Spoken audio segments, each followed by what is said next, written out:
श्रीमद्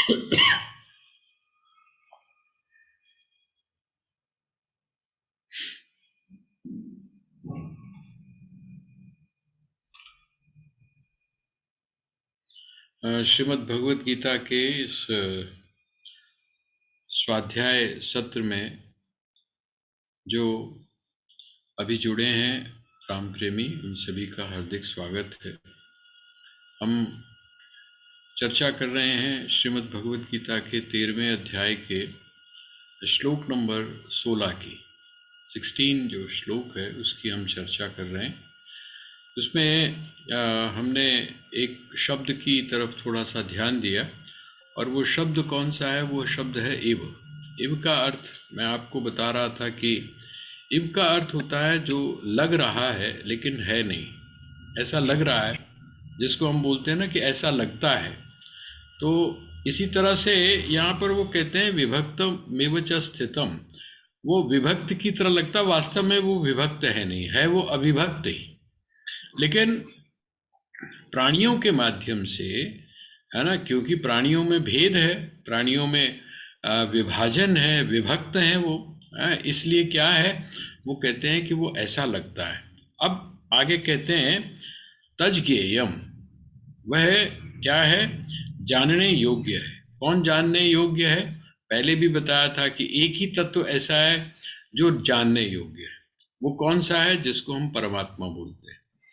हम कोशिश किसकी कर रहे हैं? मैंने आपसे पहले भी निवेदन किया कि ये जो संसार है या ये जो भेद है, इस भेद को जानने का हमारा मकसद क्या है?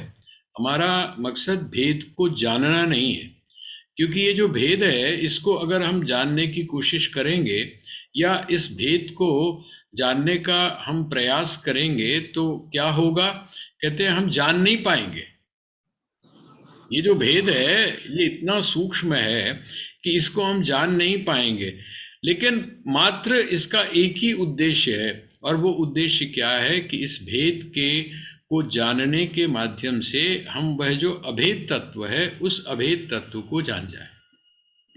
अर्थात हम ये जान जाएं कि ये जो भेद आपको दिखाई दे रहा है, इस भेद के पीछे जो कारण है वो कैसा है? तो कहते हैं वो अभेद है। एक ही जो तत्व है वो हमको अलग अलग नाम और रूप के माध्यम से हमको दिखाई दे रहा है। तो ये उद्देश्य। अब यहाँ पर वो कहते हैं कि भूत भर्तृच, भूत भर्तृच, वो कहते हैं कि वह जो परमात्मा है वो परमात्मा क्या क्या है? तो कहते हैं वो उत्पन्न भी करता है और साथ में भरण पोषण भी करता है। आप जिस समय सगुण रूप की तरफ जाते हैं, खास करके जब आप पुराणों की तरफ जाते हैं या उन ग्रंथों की तरफ जाते हैं जिनमें कथा साहित्य के माध्यम से या जिसको हम बोलते हैं प्रतीक के माध्यम से अपनी बात को समझाने की कोशिश की गई है। अब श्रीमद् भगवत गीता आप पढ़ रहे हैं और श्रीमद् भागवत को आप पढ़ेंगे या विष्णु पुराण को पढ़ेंगे तो आपको ये बात बड़ी स्पष्ट आ जाएगी कि वो जो कथा साहित्य है, जो हम जिसको हम पुराण बोलते हैं, उन पुराणों के माध्यम से भी कौन सी चीज का प्रतिपादन करने की कोशिश की गई है। देखिए, जब आप त्रिदेव के कंसेप्ट को लेते हैं, त्रिदेव का कंसेप्ट आपने देखा होगा कि एक ही मूर्ति में तीन उसके मुख हैं। मूर्ति तो एक ही है लेकिन उस मूर्ति में तीन मुख हैं। और वो जो तीन मुख हैं वो किसके हैं? जब आप बॉम्बे जाते हैं ना, बॉम्बे तो बड़ा, हम लोग एक जगह जाते हैं घूमने के लिए है, और वहां पर क्या है, वो त्रिमूर्ति है। वहां पर बहुत पुरानी गुफाओं के अंदर वो जो मूर्ति बनी हुई है वो त्रिमूर्ति है। त्रिमूर्ति का अर्थ क्या है? त्रिमूर्ति का अर्थ यह है कि वह जो एक परमात्मा है वो इस जगत को बनाने के लिए, इसकी व्यवस्था करने के लिए, इसका भरण पोषण करने के लिए क्या करता है, अपने आप को तीन हिस्सों में विभाजित कर लेता है। जिस समय वो उत्पन्न करता है तो क्या कहलाता है वो? ब्रह्मा। हाँ, जब वो उत्पन्न करता है तब हम उसी को ब्रह्मा बोल देते हैं। और जिस समय वो भरण और पोषण करता है तब हम उसी को क्या बोल देते हैं, हम उसी को विष्णु विष्णु हाँ, और जिस समय वो इसका संहार करता है तब हम उसको क्या बोल देते हैं, हम उसको शिव। शिव शिव ठीक है, ये जो त्रिदेव का जो कंसेप्ट है, ये त्रिदेव के कंसेप्ट के पीछे भी क्या बात छुपी हुई है, वो यही छुपी हुई है कि परमात्मा एक ही है, परम तत्व एक ही है, लेकिन वो अपने कार्य की व्यवस्था को करने के लिए इस संसार की उत्पत्ति के लिए क्या करता है, कहते हैं अपने आप को 3 हिस्सों में विभाजित कर देता है। अब हम इसके बीच में से एक और तत्व लेते हैं। वो तत्व कौन सा है? वो तत्व है जिसको आप यज्ञ बोलते हैं, जिसको आप यज्ञ बोलते हैं। मैं उस वाली तरफ नहीं जा रहा कि जिसको आप भोग लगाते हैं या वो करते हैं। मैं यज्ञ की बात आपके सामने क्यों कर रहा हूं? कहते हैं वो जो यज्ञ पुरुष है, उस यज्ञ पुरुष का जो अधिष्ठाता है, जिसको आप यज्ञ पुरुष कहते हैं, वो कौन है? विष्णु, भगवान विष्णु। भगवान विष्णु है ना। हाँ, भगवान विष्णु, वो भगवान विष्णु है जो कि यज्ञ के अधिष्ठाता है। अच्छा, जिस समय आप यज्ञ में आहुति डालते हैं, यज्ञ में जब आप आहुति डालते हैं तो वो कहाँ जाती है? तो कहते हैं वो देवताओं के पास जाती है। क्योंकि जो देवता हैं, चाहे राक्षस हैं, कोई भी हैं, उन सबका जो भरण पोषण है वो करने वाला कौन है? तो कहते हैं जो भरण पोषण करने वाला है वो विष्णु है। ये बात अलग है कि देवता उनके भरण और पोषण को स्वीकार करते हैं और राक्षस जो हैं वो उनके द्वारा किया जाने वाला जो भरण पोषण है उसको स्वीकार नहीं करते। ये राक्षसी वृत्ति है, आसुरी वृत्ति है। उसमें आदमी क्या सोचता है कि मैंने प्राप्त किया है, इसके ऊपर मेरा अधिकार है।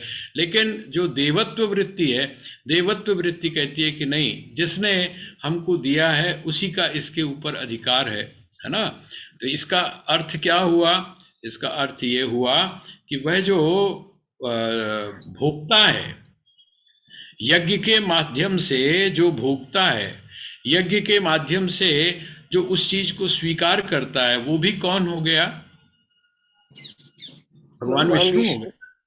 वो भगवान विष्णु हो गए। अब देखिए, दोनों चीजें आ गई। ये थोड़ा सा इसको सरल करने के लिए मैंने, ताकि वो कंसेप्ट हमको समझ में आ जाए, वो भगवान विष्णु वो इस जगत का क्या करते हैं? भरण और पोषण करते हैं। लेकिन जगत के द्वारा जो दिया जाता है ना, उसका क्या करते हैं? वो भोग भी करते हैं, उसका भोग भी करते हैं। तो यहां पर यही बात की गई दूसरे में, भूत भर्तृ अर्थात वह जो भूत है, भूत मतलब समस्त जो प्राणी हैं, उन प्राणियों का को क्या करते हैं? वो कहते हैं कि वो उनका भरण पोषण करते हैं। और ग्रसिष्णु प्रभु विष्णु च, वो उनकी उत्पत्ति भी करते हैं और उनका संहार भी करते हैं। वो उनकी उत्पत्ति भी करते हैं और उनका संहार भी करते हैं। इसका मतलब क्या हो गया कि वही जो परमात्मा है, जो मैंने आपको त्रिदेव का कंसेप्ट अभी बताया, जो हमें जरा जल्दी समझ में आ जाता है, इसका अर्थ क्या हुआ? वही परमात्मा इस जगत की उत्पत्ति करता है, इसका भरण और पोषण करता है और उसके बाद में इसका संहार कर देता है। संहार शब्द थोड़ा सा अजीब सा लगता है। संहार का हम लोग अर्थ क्या ले लेते हैं? नष्ट कर देना। संहार शब्द का अर्थ सामान्यतया हम लोग लेते हैं नष्ट करना।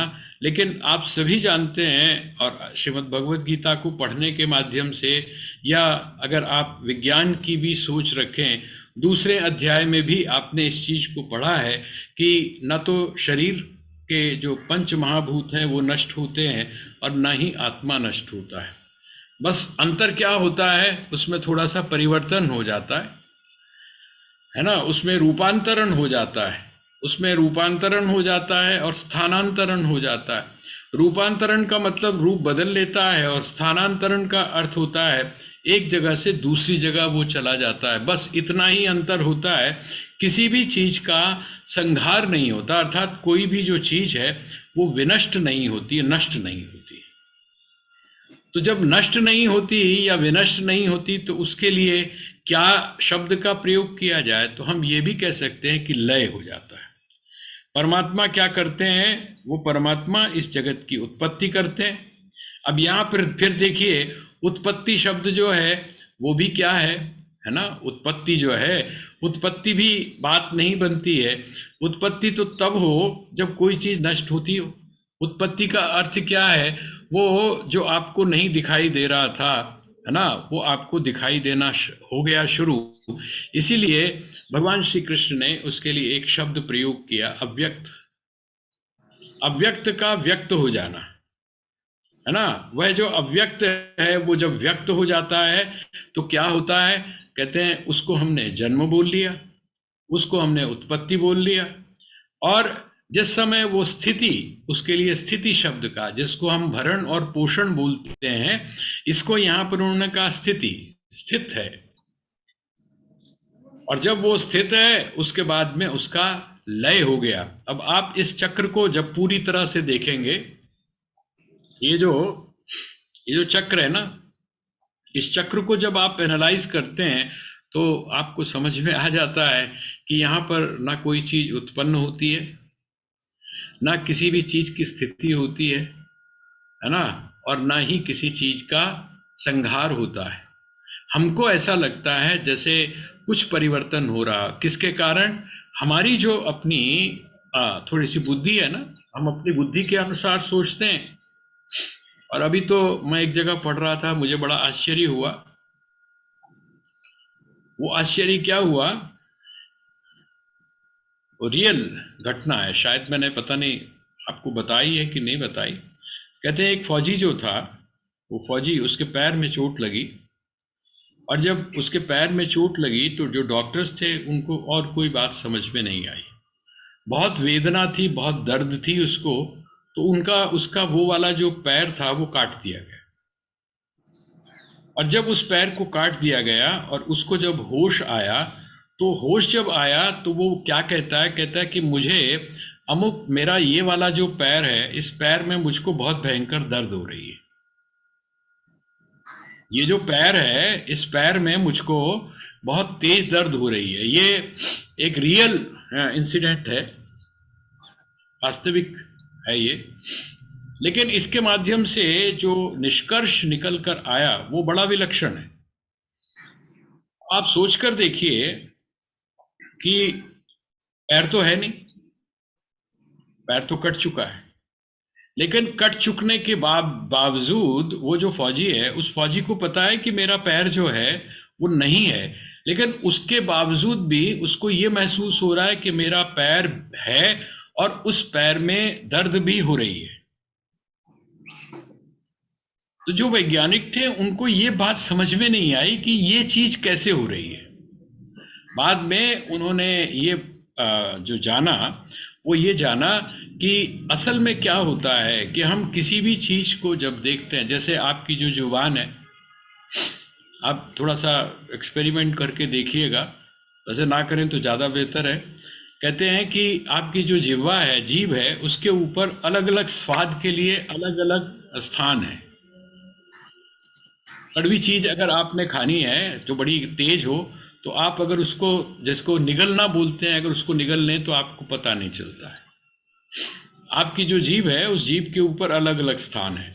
कहते इसी तरीके से हम, हमारे जिस समय कोई भी चोट लगती है तो उससे रिलेटेड जो उतक होते हैं वो हमारे ब्रेन में सक्रिय होते हैं। कभी कभी क्या होता है कि वो अभी सक्रिय हैं और दूसरी तरफ दूसरी घटना हो गई, उनकी जो सक्रियता है वो आपको उसी बात का बोध कराती रहती है। पढ़ा था 1947 में जब पाकिस्तान बना, उसके बाद में जो लोग वहां से आए, आपको अगर मिले वो रिपोर्ट, खास करके साइकोलॉजिकल जो रिपोर्ट है नॉर्मेलिटी की, तो वहां पर क्या है? वहां पर यह है कि कईयों का हाथ कट गया, लेकिन उस व्यक्ति को ये महसूस होता है कि मेरा हाथ है। आप जरा, जब किसी ने किसी को अपनी कोई शरीर का अंग डोनेट किया हो, खास करके जैसे किडनी है, किडनी अगर किसी ने डोनेट की हो तो जिसने डोनेट की है उससे जरा आप पूछ कर देखिएगा, क्योंकि मेरे अपने घर में इस प्रकार की एक घटना हुई है। तो मुझे याद है वो काफी समय तक, काफी समय का मतलब 1.5 या 2 वर्ष तक उनको कभी कभी ऐसा लगता था जैसे कोई चीज, जिन्हों पंजाबी जी कहने रिड़क रही है। रिड़कना मतलब समझते हैं ना, आंख में जैसे जब कोई चीज पड़ जाती है तो वो रिड़कती है ना, है ना, आपको महसूस कराती है कि मैं यहाँ पर हूँ। कहते इसी तरह से वो जहाँ से वो किडनी निकाली गई थी वो महसूस कराती थी कि यहाँ पर कोई चीज ऐसी थी जो अब नहीं है। कितने 1.5 वर्ष के बाद, 2 वर्ष के बाद में भी। तो यहाँ पर यही चीज है कि वो जो चीज है कौन सी, कहते हैं कि ये जिसको आप लय बोलते हैं, ये लय शब्द जो है तो वो क्या करता है, कहते हैं वो उत्पत्ति भी करता है, और जिसको आप बोलते हैं स्थिति भी करता है, और वो उसका लय भी करता है। तो अभिभक्तम च भूतेषु विभक्त मिवच स्थितम भूर्तृभर्तृ च तज्ज्ञेयम ग्रसिष्णु प्रभविष्णु च। इसका मतलब क्या है कि हम जो संवेदनाओं को ग्रहण करते हैं, जिनको हम प्रत्यक्ष बोलते हैं, वो प्रत्यक्ष हमारा वास्तव में कभी कभी बड़ा विलक्षण सा होता है। आपके जो शरीर की जो प्रतिक्रियाएं हैं वो काफी कुछ अलग है। अब ये जो श्लोक है कौन सा, 17वां, ये 17वां श्लोक है। ज्योतिषामपि तज्ज्योतिः तमसः परमुच्यते ज्ञानम ज्ञेयम ज्ञानगम्यम हृदय सर्वस्य विष्टितम। ये सारा अब जो ये जितना भी आपको बताया जा रहा है ये सब क्या है, ये परमात्मा का स्वरूप है, परमात्मा का स्वरूप है ना। तो इसमें वो कहते हैं ज्योतिषाम अपि तज्ज्योति। ज्योतिषाम, ज्योतिषाम का मतलब ज्योतिषी मत ले लीजिएगा, है ना। ज्योतिषाम का अर्थ होता है जो ज्योति की भी ज्योति है। जो ज्योति है ना, जितनी भी ज्योतियां हैं अर्थात जितना भी प्रकाश है, उन प्रकाश का भी जो प्रकाश है।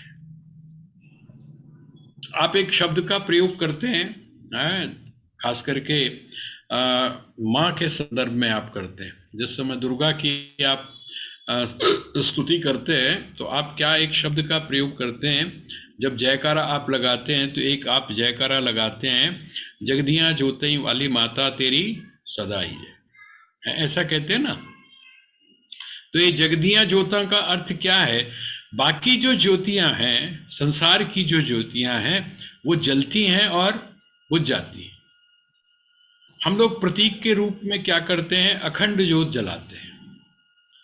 अखंड ज्योत का मतलब क्या है, अखंड ज्योत का मतलब यह है कि हमेशा वो जलती रहे, 9 दिन तक आप जलाते हैं। कई जगह पर आपने देखा होगा, कहते हैं जी इतने साल से अखंड ज्योत जल रही है। लेकिन वो जो अखंड ज्योत है वो किस प्रकार की है, वो प्रयास पूर्वक जलती है। आपको ध्यान रखना पड़ता है, किस बात का, आपको ध्यान रखना पड़ता है कि उसमें आप जो तेल है या घी जो है वो समय पर डालते रहे हैं। आपको इस बात का भी ध्यान रखना पड़ता है कि कहीं ऐसा ना हो कि हवा तेज कहीं से आए और ये बुझ जाए। ये सारी चीजें आपको ध्यान रखनी पड़ती है। लेकिन एक अखंड ज्योति किस प्रकार की है, वो अखंड ज्योति सहज रूप से जल रही है, और वो जो सहज रूप से जलने वाली वह जो अखंड ज्योति है, उसी वो अखंड ज्योति कौन सी है, तो कहते हैं वो परमात्मा की है। परमात्मा का जो प्रकाश है, परमात्मा का द्वारा जो प्रकाश है, वो प्रकाश कैसा है, वो कहते हैं कभी भी समाप्त होने वाला नहीं है। और दूसरी बात क्या है, जितने भी प्रकाश है, जितने भी प्रकाश है, अर्थात जो सूर्य है, हम लोग आमतौर पे क्या मानते हैं, सूर्य सबका प्रकाशक है। सूर्य जो है वो सबका प्रकाशक है। चंद्रमा रात्रि में जो है वो प्रकाश देता है, तारे जो है उनमें भी प्रकाश है। तो तो वो कहते हैं इन सब में प्रकाश कौन अर्थात स्रोत कौन सा है, तो कहते हैं जो इन सबका स्रोत है, जो इन सबको भी प्रकाश दे रहा है, वो कौन है, तो वो है कौन, तो कहते हैं वो है परमात्मा। एक जगह मैं एक किसी विचारक की एक बात पढ़ रहा था। हमारी जो बहनें स्वामी जी की गजल्स गाती हैं, है ना, स्वामी राम की, तो स्वामी राम ने बड़ी विलक्षण बात कही। स्वामी राम कहते हैं कि मैं ही क्या कर रहा हूँ, है ना, मैं सब कुछ कर रहा हूँ। ये जो चंद्रमा है ये मेरे प्रकाश से, ये जो सूर्य है ये भी मेरे प्रकाश से चमक रहा है, ये जो हवा है ये हवा भी किसकी वजह से चल रही है, इसको चलाने वाला भी मैं ही हूं।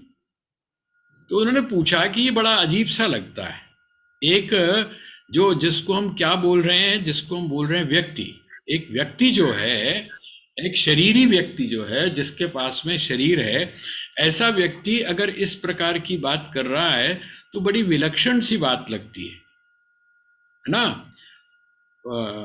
क्या है, तमाम दुनिया है खेल मेरा, मैं खेल सबको खिला रहा हूं, है ना, ये उनकी बड़ी मशहूर गजल है। तो कहते हैं असलियत क्या है, असलियत ये है कि वो जब हम उस परमात्मा का अंश हैं, अंश किस प्रकार का, अंश टुकड़ों वाला नहीं, अंश का मतलब यह है कि जब हम परमात्मा ही हैं, जब हम परमात्मा ही हैं, इसका मतलब जिस व्यक्ति को उस परम तत्व की अनुभूति हो चुकी है और इस बात का अनुभव हो चुका है कि मैं ही वो हूं, वो अगर इस प्रकार की बात बोलता है तो वो गलत नहीं बोलता है। स्वामी राम जैसा जो व्यक्ति है वो अगर इस बात को कहता है कि तमाम दुनिया है खेल मेरा, मैं खेल सबको खिला रहा हूं, तो इसका अर्थ क्या हुआ, वो जो अनुभूति है वो कौन सी अनुभूति है, वो परम तत्व की अनुभूति। यहाँ पर, यहाँ जो भगवान कह रहे हैं ज्योतिषाम मपि तज्ज्योति, इसका मतलब क्या हुआ कि वह जो परमात्मा है वो सारी ज्योतियां, जितनी भी ज्योतियां हैं अर्थात जितनी भी प्रकाश हैं, उन प्रकाशों को प्रकाशित करने वाला है, वो स्वयं को भी प्रकाशित करता है। जैसे जो सूर्य है, सूर्य क्या करता है, सूर्य को देखने के लिए किसी अतिरिक्त प्रकाश की आवश्यकता नहीं है। वह जो सूर्य है, उस सूर्य को अगर आप देखना चाहते हैं तो आपको अलग से किसी प्रकाश की आवश्यकता नहीं है। वो सूर्य स्वयं में अपने आप में प्रकाश है। उसको देखने के लिए, उसको अगर आपने देखना है तो वो स्वयं इस बात की पुष्टि करता है कि मैं यहाँ पर हूँ। और दूसरी तरफ वो कहते हैं कि वो स्वयं को भी प्रकाश, अपना भी स्वरूप बताता है, और साथ में उसके संपर्क में आने वाले जितने हैं उनको भी क्या करता है, वो प्रकाशित करता है। तो वह जो परमात्मा है इस प्रकार का है, तो इसका स्वभाव बताया गया। ज्योतिषाम मपि तज्ज्योति ही तमसः परम उच्यते। देखिए यहाँ एक शब्द है, उसके ऊपर थोड़ा सा आप विचार देखिए। यहाँ पर आपको लगेगा परम, ठीक है, परम शब्द लगेगा। ज्योतिषाम मपि तज्ज्योति ही तमसः परम मुच्यते, परम उच्यते। यहाँ पर जो परम शब्द है ना, परम, ये म हलंत है। ये कभी कभी कुछ शब्द आपके यहाँ संस्कृत के अंदर बड़ा कंफ्यूजन पैदा करते हैं। अगर आप उसको ठीक प्रकार से न समझें तो वो जो अर्थ होता है उसको उलट देते हैं, उसको उलट देते हैं। इसीलिए हमारे यहाँ कहा गया है कि जिस समय आप मंत्रों का उच्चारण करते हैं या जप करते हैं तो उस मंत्रों के उच्चारण को शुद्ध रूप से करें। उसके पीछे कारण यही है कि उससे अर्थ का अनर्थ हो सकता है। देखिए, एक है परम और एक है पर। ये थोड़ा देख लीजिएगा, एक है पर और एक है परम। जिस समय परम के आगे जब आप अनुस्वार लगाते हैं तो वहां होता है परमम, परमम। और यहां पर आप देख रहे हैं जो शब्द है वो है परम। परम का अर्थ हुआ जो पर है ना, पर पर उसके ऊपर अनुस्वार जब लगा तो उसको हमने परम बोल दिया। पर का अर्थ क्या है? पर का अर्थ है उसके अलावा। पर का अर्थ है उसके अलावा। यहां पर कहीं आप परमम शब्द, क्योंकि हम लोगों ने परमम शब्द के बारे में कई बार विचार किया है कि परमम पदम तक वो परम पद है। यहां पर परम का अर्थ उस रूप में नहीं है। यहां पर, यहां जिस शब्द का प्रयोग किया गया है उसका परम का अर्थ क्या है? परे, अर्थात उससे परे। तो यहां हम कंफ्यूज ना हो, इसलिए वो कहते हैं ज्योतिषाम मपि तज्ज्योति, वो ज्योतियों की भी क्या है? ज्योति है। और तमसः परम उच्यते। तमसः, तमसः मतलब जो अंधकार है, ठीक है ना? वो अंधकार जो है, अंधकार कौन सा? तो कहते हैं अज्ञान। अंधकार कौन सा? तो कहते हैं अज्ञान। अब जिस समय आप अज्ञान से शब्द का प्रयोग करेंगे तमसः, तो यहां पर ज्योति शब्द का अर्थ क्या हो जाएगा? ऐसा तो हो नहीं सकता कि एक जगह आप प्रकाश शब्द का अर्थ सिर्फ प्रकाश लें और दूसरी जगह आप अंधकार शब्द का जो अर्थ है वो आप अज्ञान ले लें। ऐसा नहीं। वहां पर जिस समय आप बाद का जो अक्षर है उसको जब आप अज्ञान बोलते हैं तो पहले वाला कौन सा हो गया भाई? अगर अंधकार जो है वो अगर अज्ञान है तो प्रकाश क्या हो गया? ज्ञान हो गया। बड़ा स्वाभाविक है। उसका मतलब हो गया ज्ञान। इसका मतलब हम इसको, इसका अर्थ इस प्रकार भी ले सकते हैं, ज्योतिषाम अपि तज्ज्योति। इसका मतलब ज्ञान में जो सबसे उत्कृष्टतम है वो कौन है? परमात्मा का जो स्वरूप है वो क्या है? वो कहते हैं परम ज्ञान है। और वो किससे दूर है? कहते हैं वो अज्ञान से, अर्थात जो तम है उस तम से, अंधकार से वो दूर है। अब अगला जो है वो तीन शब्दों का, तीन अक्षरों का वहां पर उन्होंने प्रयोग किया, ज्ञानम। ज्ञानम, इसको आप ऊपर वाली जो पंक्ति है ना उसके साथ आप जोड़ लीजिए, है ना? क्या? ज्योतिषाम मपि तज्ज्योति, ज्ञान का भी वो क्या है? ज्ञान है। ज्ञान का भी ज्ञान है। ज्ञान का ज्ञान होने की वजह से ही जब आप उसको जान लेते हैं तो आपकी बाकी के जो ज्ञान है वो सारे के सारे उसमें समाविष्ट हो जाते हैं। तभी हम कह सकते हैं कि जिसको जानने के बाद में और कुछ जानना शेष नहीं रहता। ये क्या हो गया? ये हो गया ज्योतिषाम मपि तज्ज्योति और तमसः परम उच्यते। ये इसका अर्थ लगा दिया। अब वो कहते हैं ज्ञानम, वो कैसा है? कहते हैं वो ज्ञान स्वरूप है ना? और साथ में क्या कहते हैं? ज्ञानम, ज्ञान उसका स्वभाव है। और ज्ञेयम, ज्ञेयम का अर्थ मैंने आपको बताया था। ज्ञेयम का अर्थ है कि जिसको जानना चाहिए। ज्ञान उसका स्वभाव है, ज्ञेयम का अर्थ है जिसको जानना चाहिए। और जिसको जाना किसके द्वारा जा सकता है? जिसको जाना किसके द्वारा जा सकता है? तो कहते हैं ज्ञान गम्यम, ज्ञान के द्वारा ही जिसको जाना जा सकता है। वो एक इकबाल का एक बड़ा अच्छा शेर है, ढूंढता फिरता था इकबाल अपने आप को। ढूंढता फिरता था इकबाल अपने आप को, आप ही गोया मुसाफिर और आप ही मंजिल हूं मैं। मजे की बात यह है कि जो जानने लायक है वो भी कौन है? वो भी परमात्मा है। जो जानने लायक है वो कौन है? कहते हैं वो परमात्मा है। जिससे जाना जा सकता है वो कौन है? वो कहते हैं वो ज्ञान है। और वो जो परमात्मा है उस परमात्मा का वास्तविक स्वरूप क्या है? तो वो कहते हैं उसमें जो है वो ज्ञान स्वरूप है। सत्यम ज्ञान मनंतम ब्रह्म, वह जो ब्रह्म है उसका एक है ज्ञान स्वरूप है। तो इसका मतलब क्या हुआ?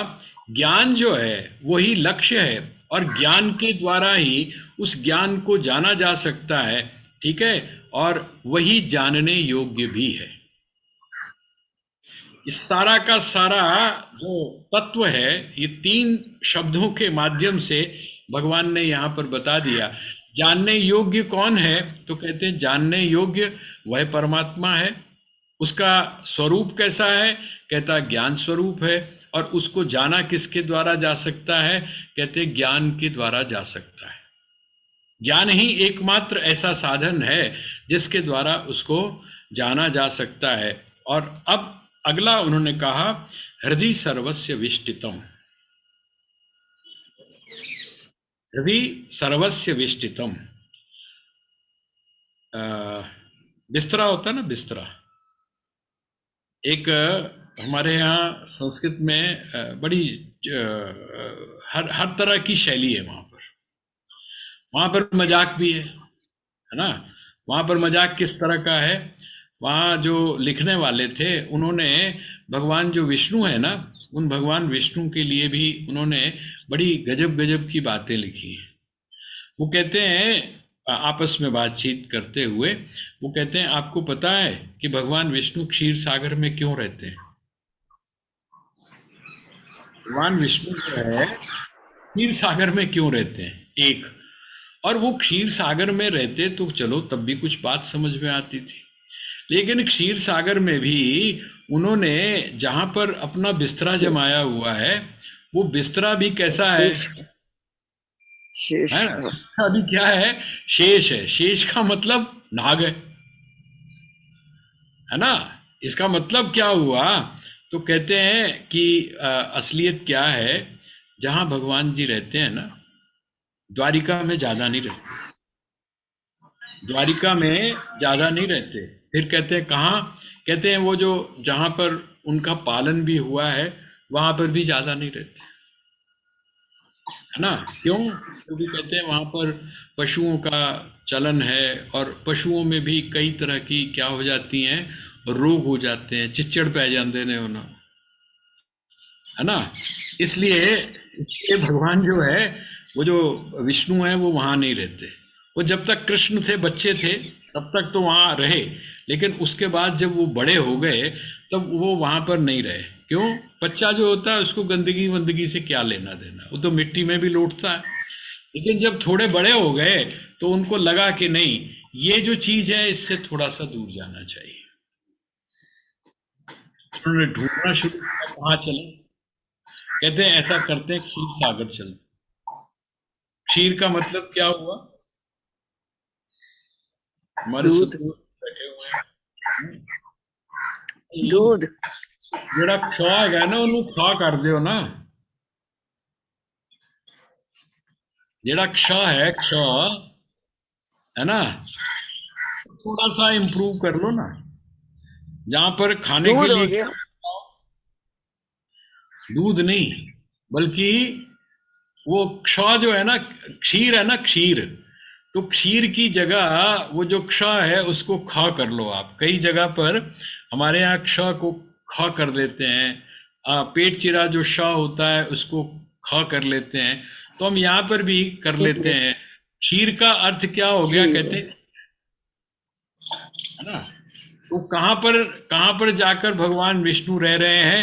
कहते हैं जहां पर और कुछ खाने की जरूरत न पड़े, चावल हो, चावलों को उबाला, और उसके बीच में क्या डाला? उसके बीच में डाला दूध, और उसके बीच में डाले मेवे, और क्या बन गया? कहते हैं खीर बन गई। अब खीर जिस समय सामने पड़ी हुई हो तो बाकी कुछ खाने का तो मन करता नहीं। इसलिए उन्होंने क्या चुना? वो जो क्षीर सागर है। एक, दूसरा, वो कहते हैं जो सर्प है, सांप के ऊपर क्यों बैठे? कहते एक खतरा और होता है, अच्छा से अच्छा बिस्तर हो, आप बहुत ध्यान रखो। ਤੁਹਾਨੂੰ याद होएगा ਜਿਹੜੀਆਂ ਮੰਜੀਆਂ ਹੁੰਦੀਆਂ ਸੀ, ਮੰਜੀਆਂ ਪਹਿਲਾਂ, है ना, वो मंजियों को क्या करते थे, साल में 1 या 2 बार ऐसा मौसम आता था, ऐसा समय आता था कि जब आप उसमें गर्म पानी डालते थे, हैं, उबलता हुआ पानी डालते थे, और उसके बाद में उनको पटकते थे, और फिर कभी कभी तो क्या करते थे, उसमें मिट्टी का तेल भी डालते थे। क्यों डालते थे? क्योंकि उसमें कुछ जीव पैदा हो जाते हैं, उसमें कुछ जीव पैदा हो जाते हैं। तो कहते हैं भगवान विष्णु जो है वो बड़े सेंसिटिव हैं। किस चीज के लिए? वो कहते हैं वो सेंसिटिव है खटमल के लिए। खटमल से इन्फेक्शन भी हो सकता है, इसीलिए भगवान ने क्या किया, वो जाकर क्षीर सागर में उन्होंने अपना बिस्तर जमाया। यहां पर अब क्या कह रहे हैं, ये तो मैंने आपसे, हमारे यहाँ संस्कृत में ना बड़ी बड़ी मजेदार मजेदार चीजें हैं। तो यहां पर अब वो क्या कहते हैं कि उन्होंने बिस्तर कहाँ जमा रखा है, किस जगह बिस्तर जमाया हुआ है, कहां पर वो रहते हैं। वो कहते हैं मैं कहाँ रहता हूं, तो आपको ध्यान होगा एक जगह पर उन्होंने क्या बात कही, नाहम वसामि वैकुंठे योगिनाम हृदय नच।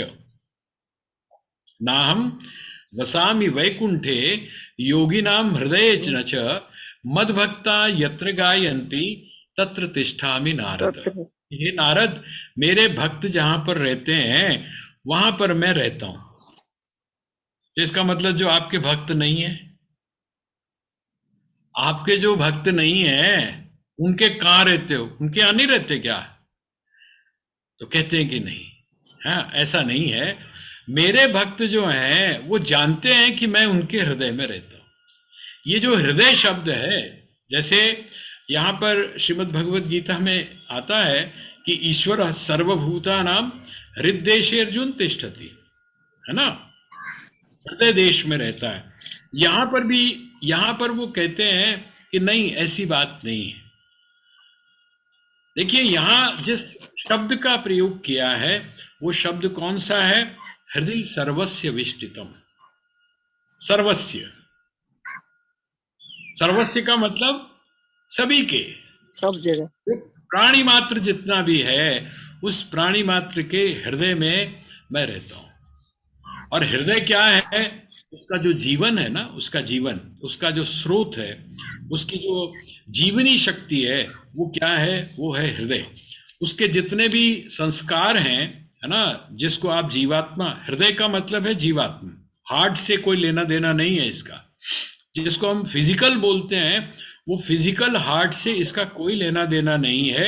ये हृदय, हृदय का अर्थ भाव, हृदय का अर्थ जो आपकी जीवनी शक्ति है, वो जीवनी शक्ति हृदय के नाम से यहाँ पर कही है।